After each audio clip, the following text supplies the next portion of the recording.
Today I'm speaking about the importance of unity, the process of cultivating community, and the importance of acting together for social justice. Unity is the great need of the hour. This quote from Dr. King is as relevant today as it was when he first stated it over 40 years ago. Unity starts with an open heart and an open mind. And an open attitude allows us to see past our differences and recognize that we have more in common than we do different. To develop empathy, we need to get together with others and share our stories and our experiences. Unity in community starts with you. Knowing who you are, knowing what you want for yourself, your family, and your community, and then getting together with others to learn about them. We need to learn from others' struggles and join together across various social boundaries to bring about unity in our community. Unity is the great need of the hour. Each one of us needs to recognize an injustice to one as an injustice to all. Each one of us needs to recognize and confront our ethnocentrism. Each one of us needs to recognize and confront our xenophobia. Each one of us needs to recognize others as human just like me. Each one of us needs to recognize the biological fact that every human being is related to every other human being. Genetically, humans are the most similar of all living species on the planet. In fact, each person is at least a 50th cousin of any other person on the globe. Imagine that. What a different way to conceptualize others and the world. To see others as part of our extended human family. And what would you do if your cousin were in need of help? Wouldn't you try to intervene? Wouldn't you step up, speak out, or lend a helping hand? While changes may happen in individuals' hearts and minds, they need to become manifest in actions for social change to take place. I want to emphasize the importance of action. You've all heard it before, knowledge is power, but I disagree with that. Knowledge is not power, knowledge is merely potential power. Knowledge becomes powerful when it's acted upon.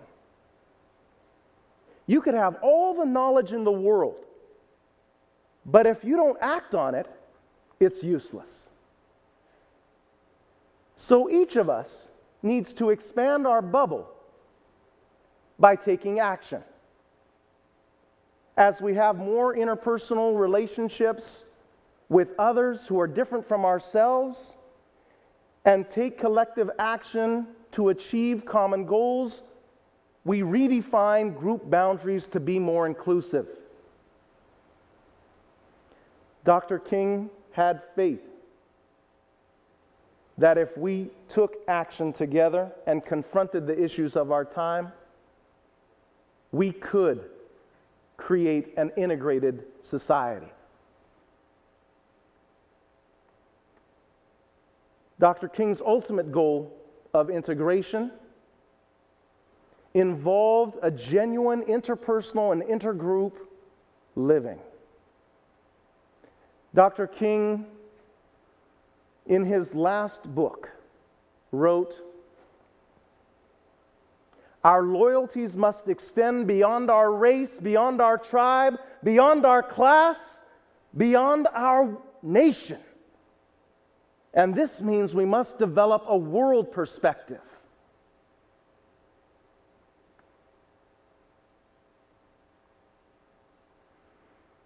Any strategy for change suggests that change is difficult. And it's true. People will tell you, that you can't make a difference. You're only one person. You're trying to pursue an impossible dream. Leave me alone. And while the limits of human action are real, so too are the potential and possibilities. Helen Keller reminds us,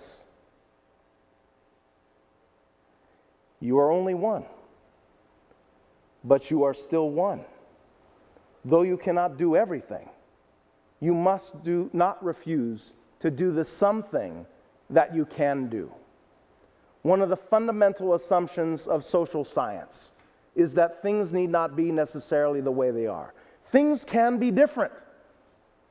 But any plan for change cannot be effective unless it's organized and unless we act together to implement it.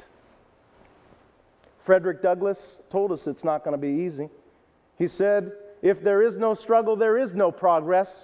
Power never concedes anything without a demand. It never did and it never will. We're fortunate in this country. We possess the rights to speak, to organize, to protest, to vote. We have to use these rights to stand up, to speak out against injustice. We can learn from history. We aren't doomed to repeat it.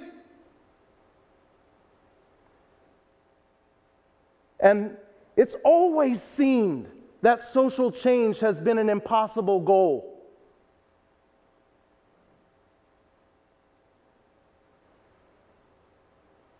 It takes people coming together to make that difference. It always has involved a degree of risk.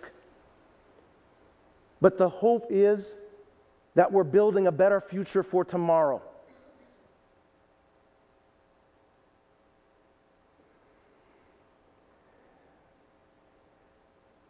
Who among us would rather create the 21st century rather than just stand by and see what happens next? Don't wait for the next Martin Luther King, the next Rosa Parks, the next Malcolm X, the next Chief Joseph, the next Cesar Chavez, the next Susan B. Anthony, the next Mohandas Gandhi. Though I dare say that these great people were just that, individuals, they would have been nothing more were it not for the thousands and in some cases millions of people, every day, ordinary people, human just like you and me, to come together and act together for social change.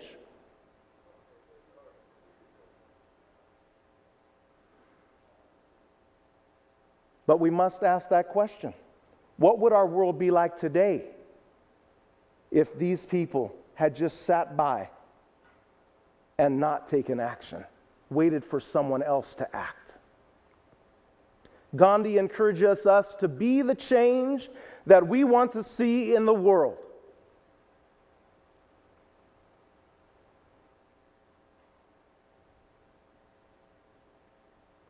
And we can do it together.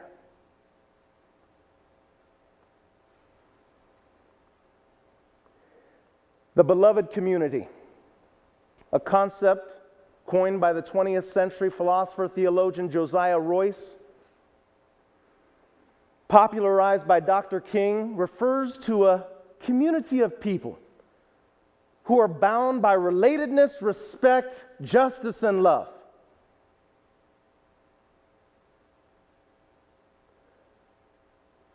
We can work together to make that beloved community our community.